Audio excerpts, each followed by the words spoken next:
Arena TV dans l'émission À vous les régionales. Nous accueillons aujourd'hui Patrick Perrand, bonjour. Bonsoir. Donc si vous pouvez vous présenter en quelques mots pour ceux qui ne vous connaissent pas. Bon voilà, je suis le maire d'Algrange, commune voisine, et également en charge du développement économique, premier vice-président de la communauté d'agglomération du Val-de-Fensch. Donc quels sont les axes principaux vers lesquels vous souhaitez orienter votre politique? Alors, les régions sont dotées de compétences, donc il faudra toutes les prendre. Il y a l'économie, il y a l'environnement, il y a l'éducation, toutes ces questions qui sont importantes et qui doivent normalement tourner autour du problème numéro un de nos populations, c'est l'emploi. Donc voilà, c'est tous ces axes-là, il faudra les traiter. Après, bien sûr, il y a d'autres dimensions, mais qui peuvent aussi avoir son importance, c'est la culture, par exemple, quelque chose qui est aussi important et qui est un peu délaissé dans les compétences dévolues aux régions. Il faudra peut-être remettre ça au goût du jour. Et pour vous, le but principal de votre candidature, c'est quoi? Alors, évidemment, c'est de porter nos idées. On est dans un pays qui actuellement dérive, une politique qui est rejetée par les Français, et on le voit bien. Et cette politique crée de la colère, crée du désespoir, et pourrait éventuellement déboucher sur un vote que personne n'espère et qui pourtant frappe à notre porte, c'est le vote Front National. Donc notre liste, Nos vies d'abord, elle porte ce titre parce que ce qui nous intéresse, c'est de parler de la vie des gens. C'est le quotidien. Je l'ai dit tout à l'heure, les questions liées au chômage, les questions liées au transport, à l'environnement. Et ici, dans notre région, on souffre de l'environnement. Personne s'en aperçoit peut-être, mais c'est 18 000 camions au jour qui traversent notre région et qui, petit à petit, nous empoisonnent. On risque d'aller vers un problème majeur de santé publique dans les années qui viennent. Voilà, toutes ces questions-là qui concernent la vie des gens, on souhaite les développer. Et puis, il y a un autre argument qui est quand même important, c'est dans la vallée de la Fensch, je suis peut-être le seul candidat, tête de liste, alors tête de liste départementale mais également régionale, qui pourrait être élu, et c'est pour ça que j'ai besoin du support des habitants de la vallée, peut-être le seul à pouvoir porter la voix des populations de la vallée de la Fensch demain à Strasbourg, parce qu'il ne faut pas oublier qu'on n'est plus à Metz. Maintenant, la région fusionnée, le siège sera sur Strasbourg. Et faire entendre la vallée de la Fensch à Strasbourg, c'est quelque chose de très important. C'est aussi l'un des objets de ma candidature. Et par rapport à ces régions, donc, quel est l'enjeu des nouvelles régions? Bon, le véritable enjeu, c'est de répondre à des recommandations de l'Union européenne. C'est de créer une grande région, de grosses structures, également de les mettre en concurrence. Et là, c'est assez dangereux parce que vous écoutez un certain nombre d'hommes politiques parler de concurrence. Être les meilleurs, ça veut dire mettre de l'argent pour attirer des entreprises vers nous. Mais est-ce que c'est la bonne solution de dépouiller une région pour habiller la nôtre? Donc on n'est plus du tout dans ce qui fonde la République, la solidarité. Donc mettre une région à taille, je dirais, inhumaine, comme c'est le cas, cette fusion que personne n'a voulu. D'ailleurs, il y a eu un sondage qui est paru tout récemment. Il y a plus de 65% des citoyens qui ont dit que cette région, ils ont exprimé un avis défavorable à la fusion. Alors les Alsaciens, ils sont à 85% contre. Évidemment, ça éloigne les centres de décision. Demain, même pour moi en tant que maire, lorsque je dépose un dossier de subvention, je me rends à Metz. Demain, il faudra aller à Strasbourg. Et les gens qui auront affaire à notre demande de subvention, ils ont 10 départements à gérer. Des demandes qui arrivent de toutes les communes des départements. Eh bien, je pense que nos réponses mettront actuellement, ça met quelques semaines, mais il faudra attendre quelques mois. Donc ça risque de perturber le bon fonctionnement de nos collectivités. Et par rapport à tout ça, le fonctionnement des collectivités, ici en Alsace-Moselle, on a le droit local. Est-ce qu'il va y avoir un changement là-dessus? Vous pensez quoi? Le droit local, pour l'instant, personne n'en parle, parce que la fusion des régions n'a pas pour but de gommer les spécificités locales. Donc, il y a le droit local, on en parlera peut-être aussi après, il y a aussi le régime local de santé. Donc voilà, c'est deux choses qui existent chez nous et qui pour l'instant ne sont pas remises en cause. Par contre, il y a beaucoup de voix, dont la nôtre, qui demandent à revoir un certain nombre de dispositions, et notamment sur la laïcité. Aujourd'hui, on est dans un département, et l'Alsace également, où on pratique encore l'éducation religieuse dans les écoles. Voilà, ça c'est des choses que nous on aimerait voir disparaître. Un pays laïque, eh bien, chaque chose à sa place. Les écoles pour former les jeunes et la religion, mais pour s'occuper de leur âme. Et donc il faut bien séparer les deux. Et donc là, il y aura un grand changement, donc point de vue des régions. Est-ce qu'à terme, vous pensez qu'il faut supprimer les départements? Il y a deux choses qui sont historiques dans notre fonctionnement de la République, et ils sont issus d'ailleurs de la Révolution française, 1789. Abolition des privilèges, création des communes et des départements. Ça remonte à loin, et pourquoi? Eh bien parce que l'un appuie les autres, le département vient en appui des communes. Et qu'on le veuille pas, aujourd'hui, la première chose, la commune, c'est vraiment le lieu le plus proche, le lieu de pouvoir, le plus proche des citoyens, et en deuxième rideau, et qui s'occupe de toutes les questions sociales, et Dieu sait si c'est important aujourd'hui avec le chômage massif, RSA et compagnie, c'est le département. Donc ces deux choses-là doivent être maintenues. Et point de vue de l'emploi que vous parlez, quel rôle pouvez-vous jouer pour favoriser l'emploi dans cette nouvelle région? La fusion des trois régions ne donne pas un euro supplémentaire, pas de moyens supplémentaires. Donc. Ce qui veut dire qu'on va devoir faire avec les sommes qui nous sont allouées. Ben, malgré tout, il faudra les employer peut-être différemment. Alors, on a des exemples qui existent ici au niveau local. Il faudra peut-être confronter toutes ces expériences, et peut-être la première des choses à faire en tant qu'élu sera de demander un état des lieux des trois régions pour pouvoir précisément connaître les politiques qui avaient été mises en œuvre et pour pouvoir bien cibler. Dans le tour de la région que je fais, donc je me rends dans chaque département, je rencontre un nombre important de salariés d'entreprises en difficulté. Et ces entreprises en difficulté, bien souvent, ne perçoivent pas d'aide, si ce n'est qu'à travers les aides de l'État, comme le CICE, qui est distribué un peu n'importe comment. On donne de l'argent, mais sans demander aucune contrepartie, ni en termes de développement, ni en termes d'emploi. Et donc ces entreprises, elles sont en difficulté, et cet argent que l'État leur donne sert à payer les plans sociaux. Et là, on trouve que ce n'est pas normal. Elle doit servir à créer des emplois. Donc, à la région, eh bien, toutes les sommes disponibles pour les entreprises, pour l'emploi, doivent être sous contrôle des citoyens en premier, donc des élus de la région, et deuxièmement également des salariés de l'entreprise. C'est-à-dire, on ne donnera pas un euro pour fermer une boîte. L'euro donné doit être pour créer des emplois et pour se développer, pour faire de la recherche, pour former les gens. Et point de vue de la santé, comment comptez-vous améliorer la politique santé actuelle? Pour la politique santé, on n'est pas trop mal loti en Moselle et en Alsace. Ce n'est pas le cas des 7 autres départements. Il y a une disposition qui a été prise par le gouvernement de créer des complémentaires santé. Donc ça donnera accès aux gens à une complémentaire qui existe chez nous, c'est le droit local, régime local pardon, d'assurance maladie. Nous, on pense étendre ce régime. Ça veut dire que les Mosellans et les Alsaciens doivent bénéficier de la même aide que ceux des autres départements, parce que l'État a prévu une disposition particulière, ces complémentaires maladie. Alors, on ne veut pas de ce style de complémentaire maladie, parce que ça va aller aux groupes privés. C'est des groupes comme AXA qui vont ramasser le gâteau. Donc, nous, on préfère que ça soit calqué sur ce qui existe chez nous, régime complémentaire maladie géré par les salariés eux-mêmes, et que eh bien, tout le monde soit logé à la même enseigne. C'est-à-dire que les Mosellans et les Alsaciens, mais pareil que dans les autres départements, 50% à charge de l'employeur, 50% à charge des salariés. Actuellement, c'est 100% à la charge des salariés. Donc, pour nous, une région qui est équitable, eh bien, tout le monde logé à la même enseigne. Donc, tirer vers le haut la protection sociale. Vous voulez généraliser tout ça sur la nouvelle région? Bien, le gouvernement l'a généralisé dans un certain sens, même si je dis c'est donné aux assurances privées. Donc, c'est de ce point de vue-là qu'il faudra qu'on regarde en imaginant une structure commune.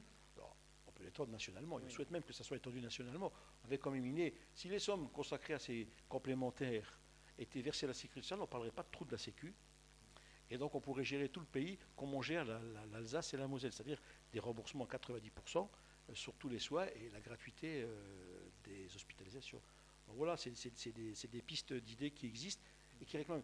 Juste un problème sur l'égalité aussi, regardez, on n'en parle jamais, et ça concerne la sécurité sociale. L'égalité de traitement entre les hommes et les femmes.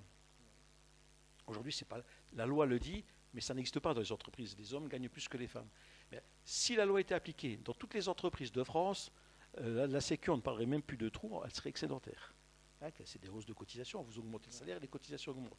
Mais voilà, c'est une proposition que l'on fait, que la loi soit appliquée partout, égalité des salaires hommes-femmes, et on ne parlerait plus de trous de Sécu. Et point de vue de l'environnement, donc, par quels moyens la région peut-elle réduire son impact environnemental? La région, elle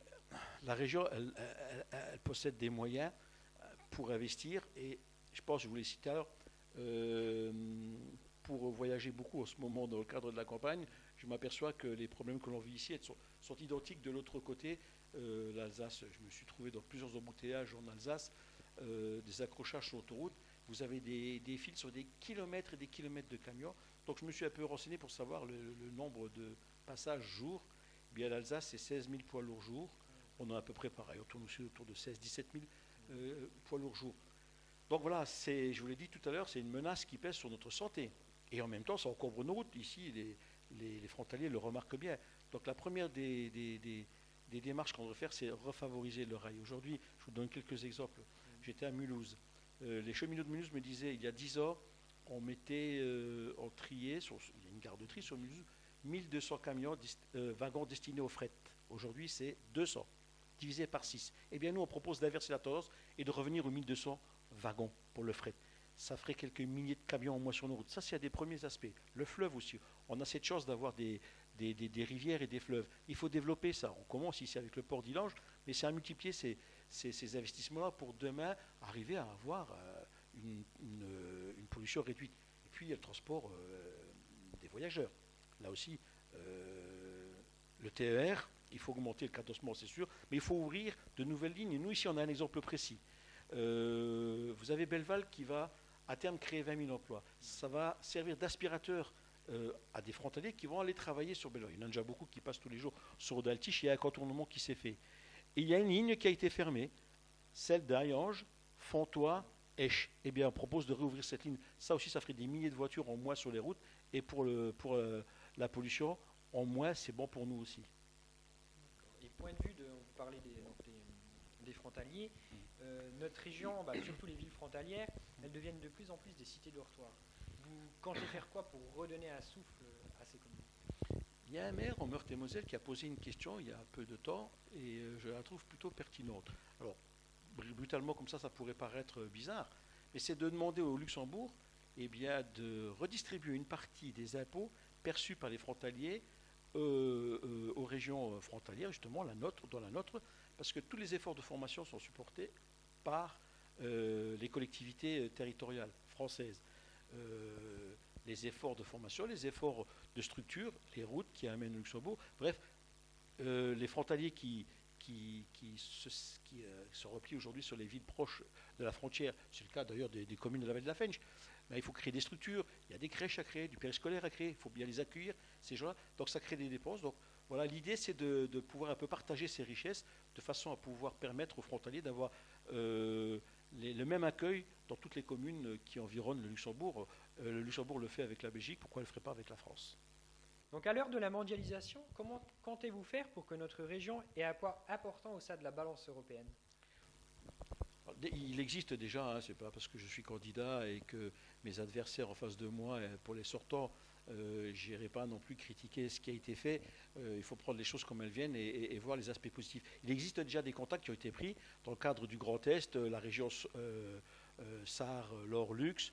Pour ce qui nous concerne, l'Alsace fait pareil. Moi, je pense que c'est la voie à suivre. Il faut continuer ce développement, il faut continuer à discuter avec nos amis luxembourgeois, belges, allemands, pour pouvoir créer des liens qui existent déjà, mais il faut les développer encore, et pour arriver à des choses très concrètes. Je prends un exemple sur le transport. On en a parlé tout à l'heure. Les Luxembourgeois font des efforts chez eux et ils sont prêts aussi à en faire en lien avec nous. Eh bien, pour amener ces frontaliers tous les jours de l'autre côté de la frontière, il y a des choses à faire. On peut parler du TER, on a parlé de l'autoroute et toutes ces choses-là. Donc des investissements communs collectifs, mais également ça doit se retrouver sur les questions de l'emploi pour répondre à un certain nombre de besoins. Bon, il y a mille choses à faire et je pense que demain l'exécutif aura à cœur de travailler en lien très étroit. D'ailleurs, les Alsaciens, comme nous, on est d'ailleurs une des rares régions à disposer d'autant de frontières, parce que j'ai oublié, l'Alsace est aussi frontalier avec la Suisse. Donc, vous voyez, Suisse, Allemagne, Luxembourg, Belgique, on est vraiment une région privilégiée pour travailler avec les pays qui nous entourent et qui font partie de la communauté européenne, sauf la Suisse bien entendu, mais il y a quand même des choses qui se font avec eux et c'est vraiment des questions à travailler, à développer. C'est la seule région de France d'ailleurs qui a seule frontière. Tout à fait. Et point de vue de la région et son identité, comment allez-vous créer une nouvelle identité régionale? Je ne sais pas si la solution consiste à créer une identité régionale. Est-ce qu'un Alsacien deviendra Lorrain ou est-ce que le Lorrain perdra sa notion de Lorrain et les Champenois et les Ardennais? Je pense qu'il faut s'appuyer sur les spécificités de cette nouvelle région et garder les acquis. Je pense que chacun a cette histoire. Elle ne nous est pas commune, la nation nous est commune, mais l'histoire des régions, un Lorrain se sent profondément Lorrain, un Alsacien encore plus que les Lorrains se sont très alsaciens. Mais je pense que c'est la somme de ces cultures, de ces histoires qui fera la richesse de cette nouvelle région. Il ne faut pas gommer nos histoires, il faut les ajouter, il faut les enrichir. Il y a des langues régionales, je sais que les Alsaciens sont attachés à leur langue régionale, mais chez nous, dans l'Est mosellan, on parle couramment le plate, il ne faut pas gommer cette histoire-là. Je pense que c'est toute la richesse de notre région, toute cette diversité, c'est un atout vraiment pour demain. Est-ce que cette nouvelle région, elle va changer le quotidien des habitants? Dans l'immédiat, je ne crois pas, non, puisque de toute façon, la loi a été faite d'une telle façon que les compétences, beaucoup se retrouvent déjà. Il y a peut-être des choses qui vont bouger. Je pense par exemple au transport scolaire, qui était de la compétence des départements, qui devient de la compétence régionale. Donc j'en profite pour demander à ce que les Alsaciens se remettent un peu au niveau. La gratuité du matériel scolaire, c'est acquis en Lorraine, mais pas en Alsace. Donc il faudrait mettre tout le monde aussi sur un pied d'égalité. Gratuité pour tous les lycéens, mais également pour le transport. La gratuité des transports, c'est quelque chose d'important pour les jeunes, parce que bien souvent, on n'a pas d'autre moyen que de prendre le transport commun, et c'est heureux. Et donc, je pense que la gratuité des transports, c'est quelque chose d'important. Et pour terminer, donc, est-ce que vous pouvez me citer un argument pour que nos internautes se décident à voter pour vous? Alors, tout ce que je viens de vous dire, ça représente des arguments, et il y a beaucoup de choses encore à rajouter sur la politique que l'on pourrait mener. Ce qui est important, c'est ça, c'est ce que j'ai dit tout à l'heure dans la discussion, de la volonté qu'on a demain à s'occuper du quotidien des gens. Faire une politique générale, vous allez voir, les catalogues vont fleurir, vous allez avoir des 15 pages, des 20 pages, avec des choses qui vous seront annoncées formidables, mais qui va s'en intéresser, qui va les lire? Non, c'est pour ça que ma campagne, elle est faite au plus près des situations de chacun.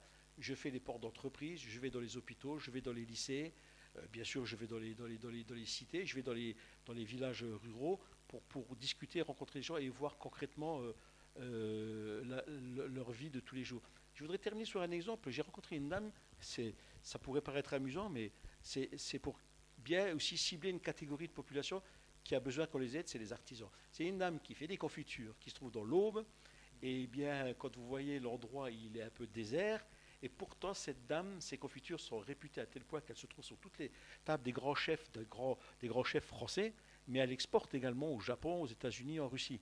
Ouais, c'est quelqu'un, et elle a mal de chien à obtenir un prêt pour s'acheter une camionnette pour acheter ses fruits. Bon voilà, ça tout à l'heure on a parlé des questions d'emploi de façon générale, mais ça c'est dans mes rencontres concrètes. La vie, la vie d'abord, eh bien, ça concerne aussi ces petits artisans qui sont bien souvent des smicards, hein, avec leur travail. Donc voilà, c'est des raisons de voter, c'est pour essayer de faire la politique autrement que celle qu'on a connue jusqu'à présent. Donc on arrive à la fin de cette interview. Encore une petite question, donc chaque région, donc la Champagne-Ardenne, la Lorraine et l'Alsace, ils possèdent tous des plats typiques ou des produits, donc comme le champagne, la quiche lorraine, la choucroute. Est-ce que vous avez une idée du futur plat typique de cette nouvelle région? Ça sera, je crois, et malheureusement, le hamburger frites. C'est ce que j'ai rencontré le plus souvent. Dans toutes les régions, c'est pareil, on en trouve partout. Donc, ouais, je pense que là aussi, comme tout à l'heure, c'est la richesse de toutes ces cultures. On a oublié les Ardennes, ils font des spécialités très bonnes. Même la bière ardennaise que j'ai appris à découvrir. Je ne suis pas très buveur de bière, mais en tout cas, leur bière ardennaise est très bonne. Donc, vous voyez, on aura aussi une richesse. On aura de la choucroute, on aura de la bière. D'ailleurs, dans l'Aube, on fabrique de la choucroute aussi. Et c'est toutes ces spécificités, je l'ai dit tout à l'heure, qui feront la richesse de notre future région. Je vous remercie pour cette interview. Merci à vous.